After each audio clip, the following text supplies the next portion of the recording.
Es un doctor en ciencias. Ya, qué bueno. Estamos grabando, ¿no? Sí, doctor.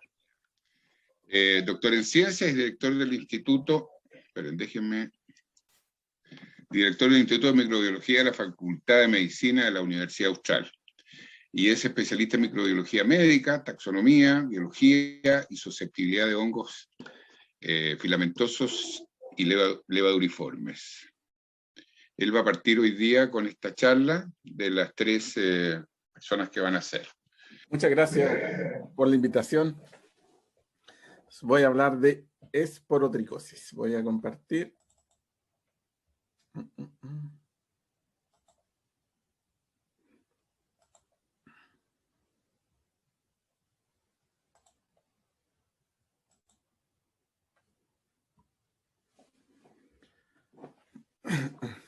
Ya. ¿Se ve bien?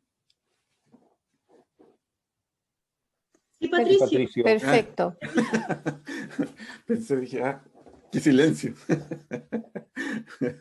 Ya, entonces voy a comenzar. Voy a hablar sobre esporotricosis. Bueno, ahí está mi nombre, ahí está mi correo electrónico, por si tienen dudas o consultas posteriormente.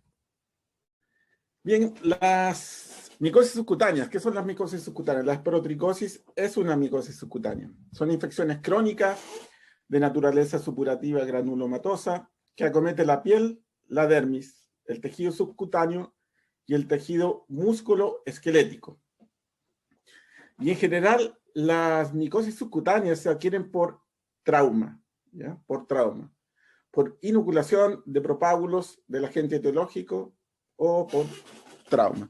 Entonces, de las micosis subcutáneas tenemos la cromoblastomicosis, tenemos la feohifomicosis subcutánea, tenemos la enfermedad de Jorge Lobo, ¿ya? Y tenemos los micetomas y la esporotricosis. La esporotricosis es una enfermedad, era considerada una enfermedad ocupacional porque se observaba principalmente en personas que tenían contacto con vegetales, ¿ya? Con plantas. O sea, agricultores, jardineros, personas que trabajan en forestales, floristas, carpinteros, mineros, pescadores. Y hoy en día se ha visto muchos casos en veterinarios, funcionarios de tiendas de animales y dueños de gatos, como yo. Ahí está una fotografía de mi gato, ya que me encantan los gatos. Pero también se ha visto otros animales, ¿ya? Que pueden transmitir esta enfermedad, como el armadillo. El armadillo es un animal que puede transmitir la esporotricosis y esto se ha visto principalmente, hay unos brotes relatados en Uruguay, donde las personas hacen una fiesta y salen a cazar al armadillo, solamente como diversión, no lo comen, sí, ni lo matan, sino la idea es que ellos capturen el armadillo, pero en esa captura de los pelos duros del armadillo, se inoculan el hongo filamentoso, que en este caso es Esporotrix. Bueno, el armadillo no solo transmite la esporotricosis, sino también tenemos la enfermedad de Hansen o lepra, ¿no? El micobacterio lepra. Y también las micosis endémicas, tenemos un agente, el coccidioides, que es el hongo más peligroso que tenemos en el planeta. Así que dejen el armadillo tranquilito, no lo molesten, déjenlo que esté en su cuevita y en su hábitat natural. Si no, nos puede transmitir una gran cantidad de enfermedades. Y aquí las espinas de rosas, ¿no? que es el principal hábitat de Esporotrix en Chile. En general, los casos clínicos que vemos en Chile de esporotricosis es producto de las espinas de rosas.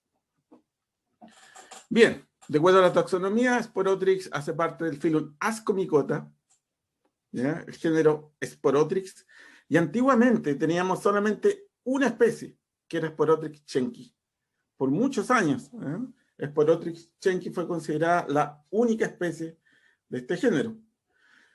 Pero hoy en día tenemos todas estas especies de Esporotrix, siendo que las que están marcadas en rojo son las que tienen importancia clínica, que que han sido aisladas de pacientes.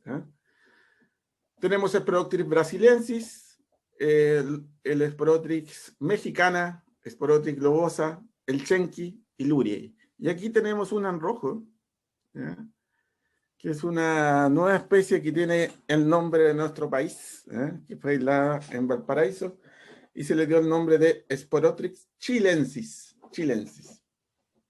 Entonces, las que están marcadas en rojo son el clado clínico que observamos principalmente en pacientes.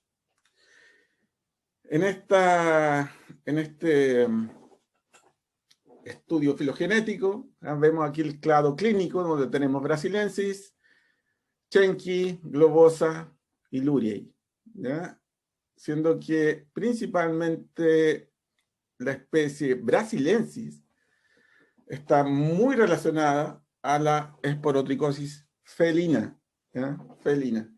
El Sporoptrix brasiliensis, que es lo que vamos a hablar principalmente durante toda la charla, es la principal zoonosis que se encuentra hoy en día en Brasil. Y en este análisis filogenético podemos ver acá todos los otros clados, asociados a esta gente que se encuentra principalmente en el medio ambiente. Pero aquí tenemos algunas que han sido aisladas de clínica, como el chilensis, ¿ya?, y Sporoptrix pálida. Los que están en rojo son los que están asociados a cuadros clínicos o que han sido aislados de pacientes. ¿Cómo es la distribución de la esporotricosis en el mundo? ¿Ya? Entonces vemos que Brasil, China y México, donde encontramos la mayor cantidad de casos clínicos. Y donde observamos este cuadradito en azul, vemos las infecciones producidas probadas por Sporoptrix brasiliensis y las probables. Sporoptrix brasiliensis se pensaba que estaba solamente restricta a Brasil, pero producto de la frontera, que se han encontrado casos en Paraguay y ahora están apareciendo los casos en Argentina. Entonces tenemos que estar atentos a esta gente, Sporoptrix brasiliensis, porque es un agente zoonosis y es el Sporoptrix más virulento que conocemos, que les voy a mostrar en la clínica. Aquí las pelotitas rojas, o sea, las pelotitas negras, vamos a ver a Sporoptrix chenqui, donde se han encontrado brotes de Sporoptrix chenqui. En Chile hemos tenido casos de Sporoptrix chenqui, principalmente en espinas de rosas y con los cuadros clínicos característicos de esta infección fúngica. Aquí nuevamente para mostrar cómo también han aumentado las publicaciones de esporotricosis. Recuerda el año 95 cuando estaba en Brasil, cuando teníamos solamente una especie, ya observábamos casos de esporotricosis y existían muy pocas publicaciones. Ahora, solo ayer revisando las publicaciones del año 2021 encontré 105 publicaciones de esporotricosis, ¿ya? En amarillo tenemos brasiliensis, restricto principalmente a Brasil, ¿no? 5.814 casos, más de 14.000 casos humanos y animales reportados en todo el planeta, pero en Brasil 5.814 casos. Entonces, es un hongo que tenemos que analizar, Sporoptrix brasiliensis, y eso es lo que nos está complicando, ¿no?, este hongo, porque es demasiado virulento. Brasiliensis restricto a Brasil, Argentina, ahora Paraguay y Uruguay, algunos casos. Chenqui, más distribuido mundialmente, al igual que globosa, Sporoptrix globosa. Y vean acá del año 90 cómo los casos de esporotricosis en Brasil, ¿no?, han ido aumentando el año 1990-2000, y vean todo el territorio en el cual ha avanzado esta epidemia de esporotricosis felina. Esporotricosis felina. Más de 4.669 casos de felinos, cuadros clínicos en felinos en Brasil. En Argentina, un caso. relacionados a Sporotrix brasiliensis. ¿Y por qué hago tanto hincapié en esto? Porque principalmente se vio que personas que llevaron sus mascotas desde Brasil a Argentina, llevaron esta gente a Argentina. ¿Ya?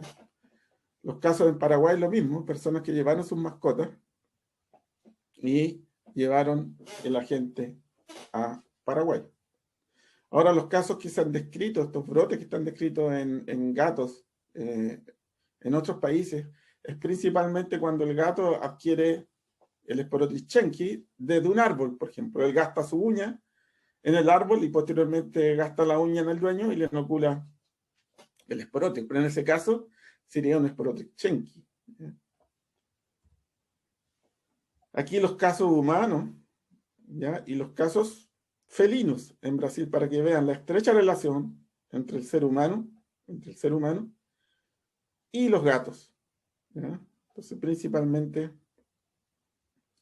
amantes de los gatos como yo, son los que se están infectando, y también personal que trabaja con animales, ¿no? Como les decía, veterinarios, técnicos veterinarios, pet shop, personas que trabajan en pet shop, ¿ya? Que tienen contacto con estos animales. Bien, la transmisión. ¿Cómo es la transmisión? Entonces vemos principalmente que chenqui se transmite, ¿cómo se transmite? Del suelo, principalmente vegetales. Entonces, en el ambiente, nosotros tenemos este hongo que tiene una forma filamentosa. Este es un hongo dimórfico, ¿ya? El único dimórfico, el hongo dimórfico de la micosis subcutánea. De la micosis subcutánea tenemos solamente a Sporotrix como dimórfico. A 25 grados Celsius es un hongo filamentoso. Y a 37 grados Celsius nuestra temperatura corporal se transforma en levadura. ¿Cómo se adquiere la esporotricosis? El chenqui se adquiere principalmente de vegetales. ¿Cómo lo adquirieron las personas en nuestro país? Por espinas de rosas. ¿Ya? Si las personas van a cortar una rosa, se inoculan el hongo al pincharse con la espina, y el hongo llega como directamente al tejido subcutáneo. ¿No? Y ahí se transforma en levadura. Ahora, los animales también se pueden infectar a través del suelo y los vegetales.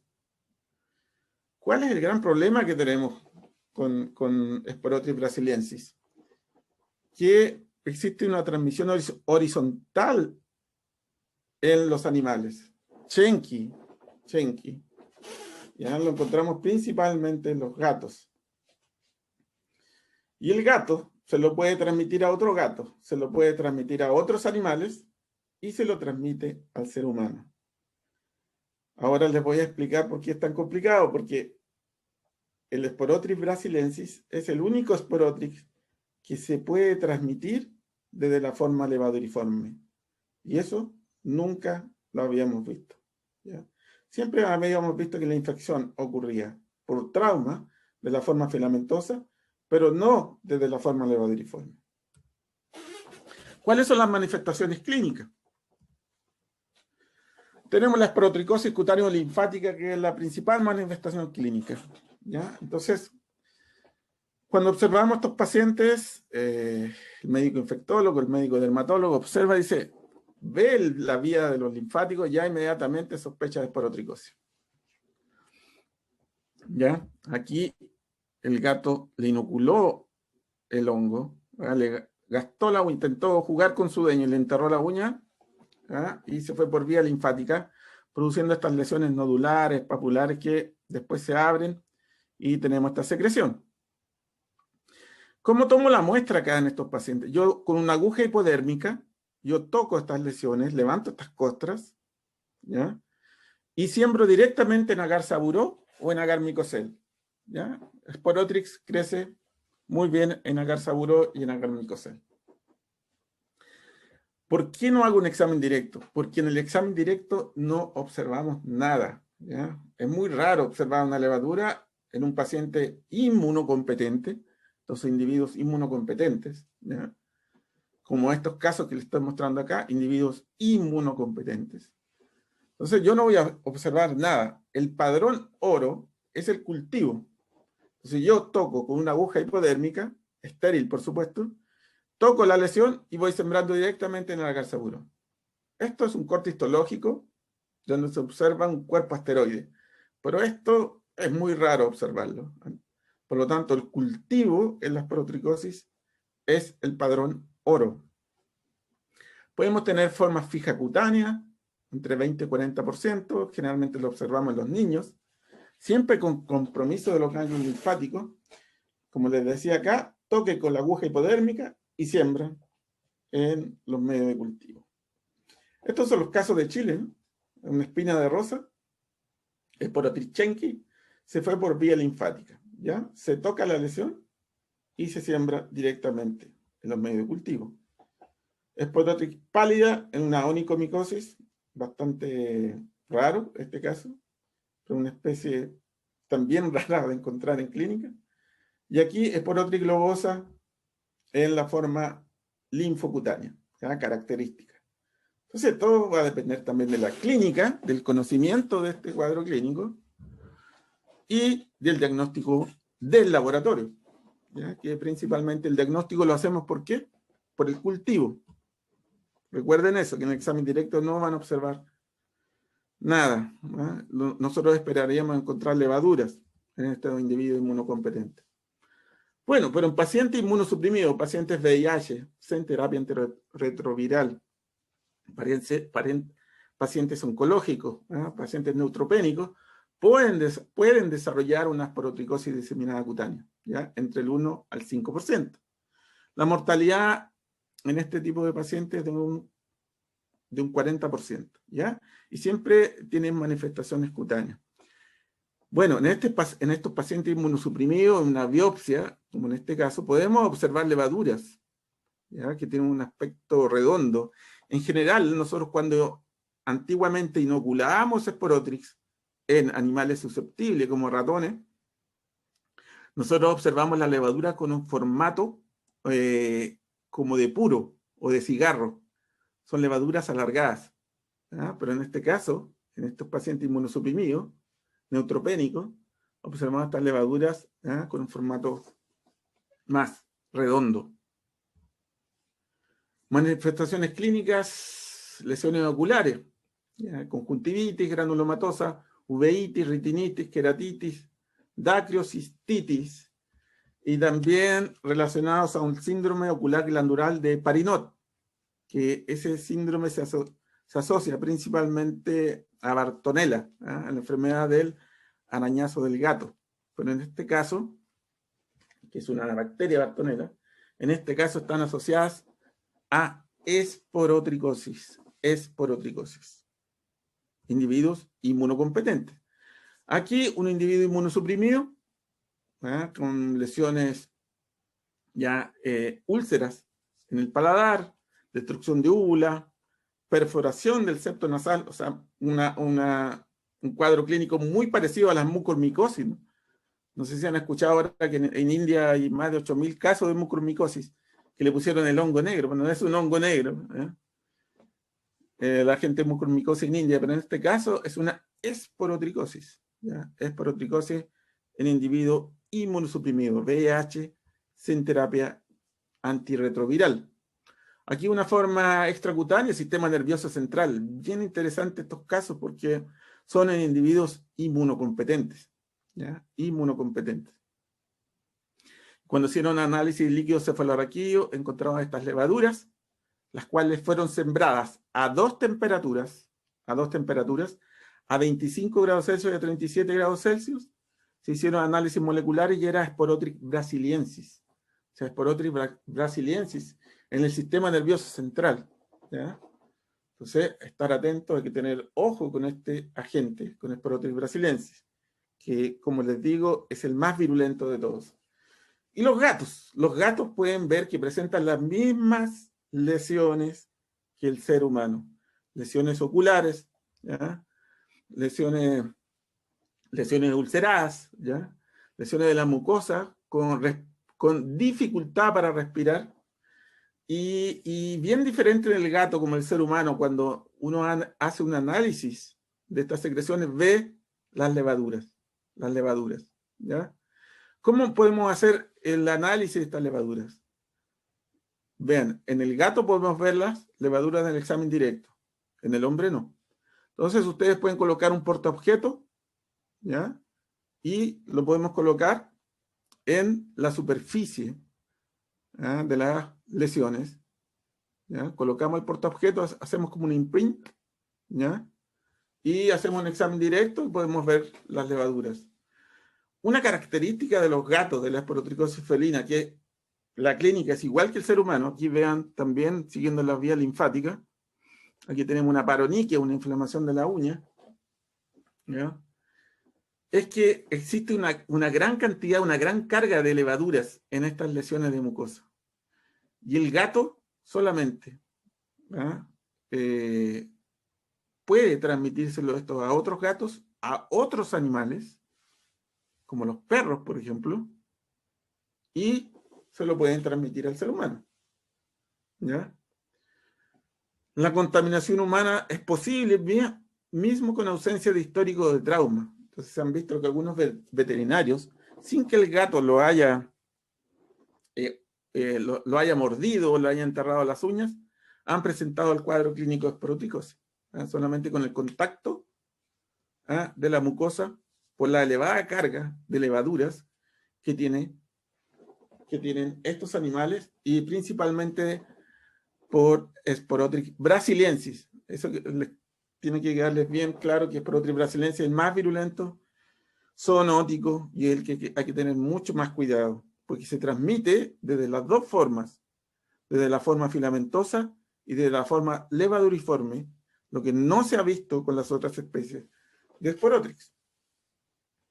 Ahora, los casos de esporotricosis en perros, estuve leyendo los casos y generalmente quien se lo transmite el perro es el gato, ¿ya? Generalmente tienen perros y gatos. Bueno, yo en mi casa tengo perros y gatos, y el gato se lo transmite al perro. Pero el perro difícilmente, cuando uno analiza la mucosa de los perros, no se observa la carga de levaduras que tienen los gatos. Entonces, recuerden, la toma de muestra, un imprint con un portaobjeto, que pueden usar tinciones igual, para hacer el examen directo donde observamos las levaduras, o con tórulas para evitar también que el gato te entierre las uñas, le entierre las uñas al veterinario, o le entierre las uñas al tecnólogo médico que va a hacer el análisis. Entonces, con unas tórulas o hisopos, y esos deben ser sembrados directamente, ¿ya?, en agar saburó. Recuerden que el diagnóstico es el cultivo.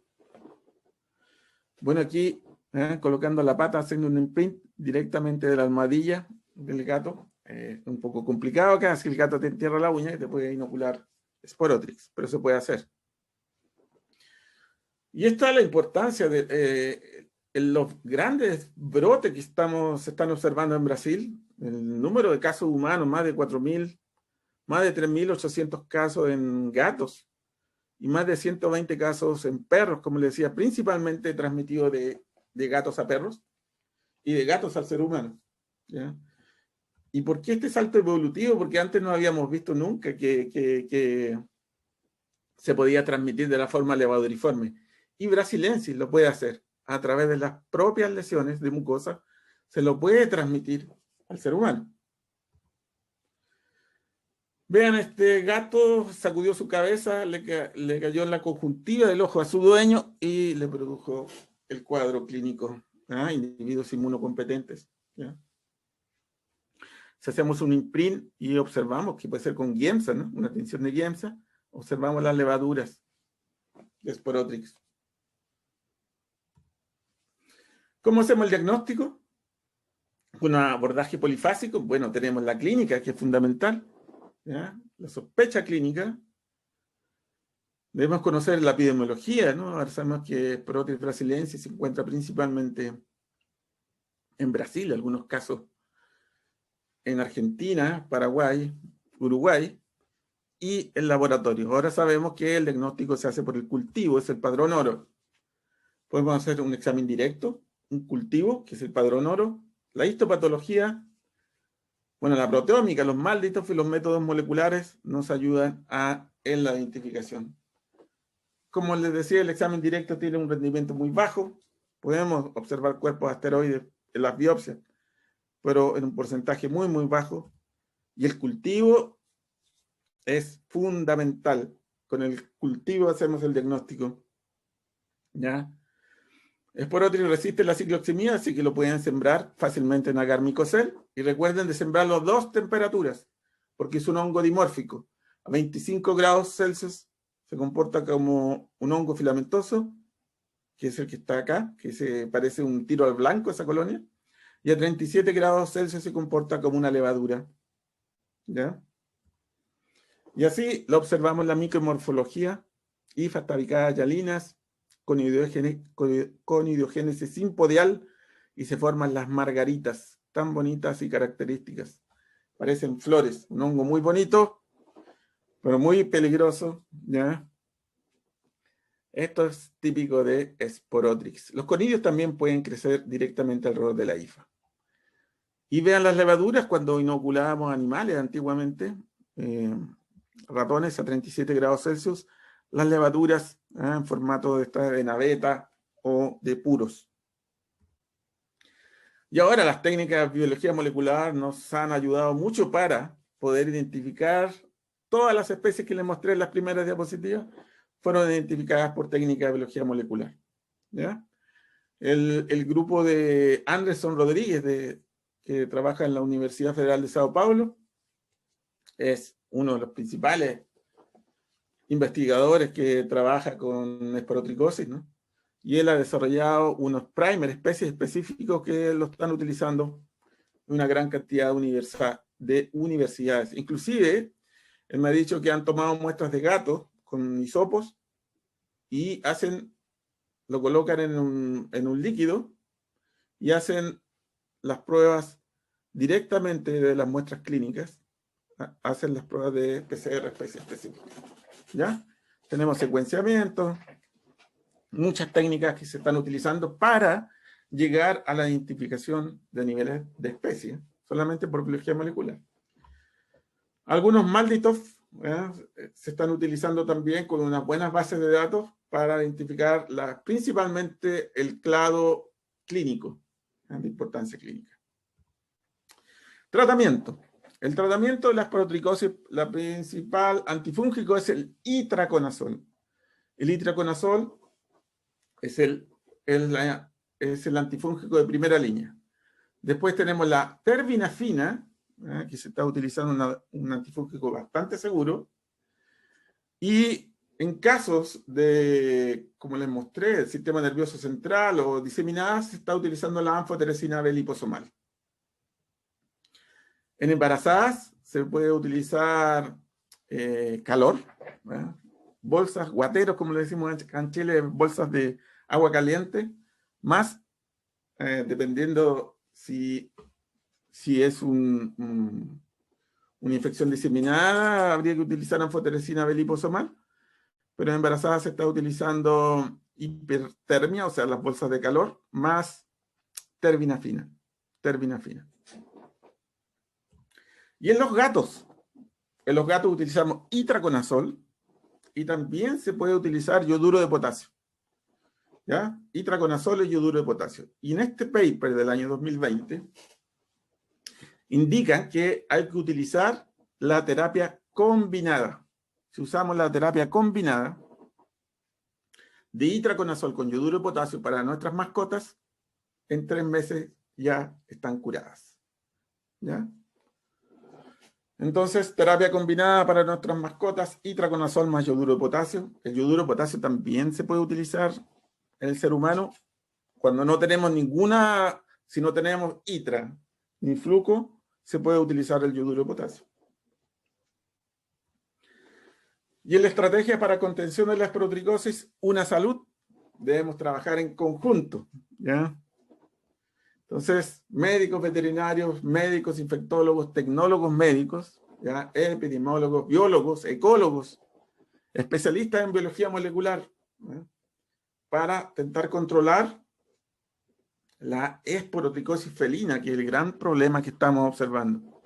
La cantidad de casos clínicos en felinos, principalmente en Brasil, y ya se está acercando y se está avanzando esta epidemia a otros países, como les mostré, Argentina, Paraguay, Uruguay, hay que estar atentos. Debemos reducir el número de felinos infectados para evitar la transmisión. Gato a gato, gato a otro animal, como vimos, gato a perro, gato a hombre. Tratamiento precoz y adecuado. Existe tratamiento para la esporotricosis felina. Itraconazol con yoduro de potasio, para la terapia combinada, para disminuir la carga de levaduras infectantes.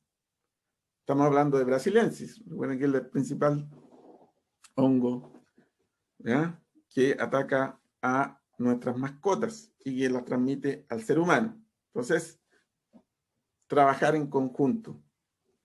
Restringir que los gatos salgan de los hogares, indoor realmente, porque yo mis 2 gatos que traje de Brasil, vean, los traje de Brasil, antes de salir de Brasil, los llevé al veterinario, ¿ya? Y el SAG de Brasil los estuvo analizando durante 30 días, mis gatos. Parásitos intracelulares, extracelulares, análisis de sangre. Nunca salieron de mi casa en Brasil, ¿ah? Y cuando llegaron a Chile, cuando entregué toda la documentación al SAG en el aeropuerto Arturo Merino Benítez, ¿ya? Y me dijeron que tenían que estar 30 días dentro de mi casa. En realidad mis gatos siempre fueron indoor, nunca salieron, ¿ya? Entonces, evitar el contacto con un gato sin hogar, eso es lo que hay un gran problema en Brasil, una gran cantidad de gatos sin hogar que existen, callejeros, ¿ya? Y por eso que la epidemia de la esporotricosis en Brasil está en un descontrol total también. Incentivar la tenencia responsable, la castración para tener un control de la población de animales. Aquí encontré esta diapositiva. Una gata en 8 años puede tener 2.072.514 gatitos. Imagínense. El control de la salud de las mascotas, ¿ya? Tener las vacunas al día. Entonces, tener realmente un control adecuado de nuestras mascotas. Bueno, yo rescaté mis 2 gatos en Brasil de una favela, ¿ya? Y vivieron conmigo 14 años, ya fallecieron, estaban viejitos acá en Chile, pero me los traje a Chile, ¿no? Si los rescaté, es parte de la familia, así que tiene que uno, si cambia de casa, llevar sus mascotas. Ahora, médicos veterinarios, técnicos veterinarios, cuidadores de animales, personal que trabaja en tiendas de mascotas, deben tomar todas las medidas de protección cuando observen un caso sospechoso, ¿ya? Todos sus EPP. Y los dueños de gatos que se trasladan a otras regiones del país o a otros países, un control veterinario profesional, ¿eh? Tal cual hacer un análisis completo para entregarle su pasaporte a su mascota y pueda viajar por los diferentes países. Evitar la diseminación de esta gente. Si nos muerde o nos entierra la uña un gato, lavarse, ¿eh? Con agua y jabón, ¿ya? Estar atento a las lesiones que pueden aparecer entre 3 a 30 días. Cuando te muerde un gato, te inocula un hongo, cuando se inoculan esporotrix. Entre 3 y 30 días aparecen las lesiones. Entonces, una vigilancia y en contacto directo con los médicos. Estrategias para educar a la población, cuidado y mantención de las mascotas, desarrollar campañas para evitar el abandono de animales y cómo debemos proceder con los cadáveres de los felinos que tienen esporotricosis, incinerarlos, porque si este felino lo dejamos en la tierra, ¿qué va a pasar? La levadura, ¿eh? Se va a transformar en un hongo filamentoso y ese hongo se va a tornar como una fuente de infección, porque este hongo a 25 grados Celsius tiene las margaritas, ¿no? El hongo filamentoso, que también es la forma infectante y va a contaminar el ambiente, ¿ya?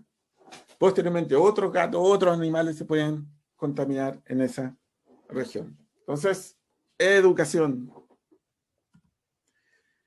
Bien, y eso es lo que le tenía preparado. Muchas gracias por la atención. Agradezco a Isabela, a Sara, a Viviana y Flavio que me ayudaron a preparar esta presentación para todos ustedes. Muchas gracias. Gracias, Patricio. Hasta